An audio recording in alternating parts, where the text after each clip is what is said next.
We continue improving our solution. In this video we will apply icons to make our design a little bit attractive. Let's select an appropriate cell and click the icon button.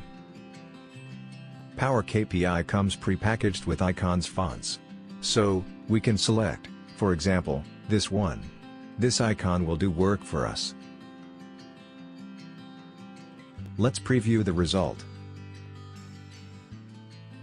This icon should align with a KPI value. It should be down arrow if the value is less than 0 and up arrow otherwise.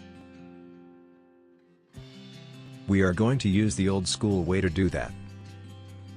The symbol attribute expression for our measure will do work for us.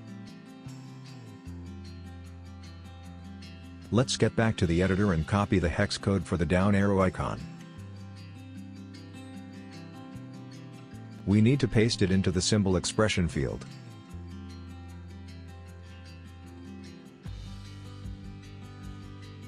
Let's do the same for the up arrow icon. Here we go. To finish with it we need to use the expression.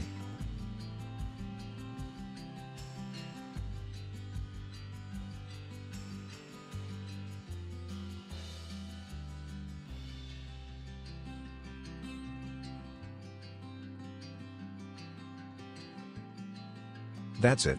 Let's test it. Just open Selections pane and select Cameras.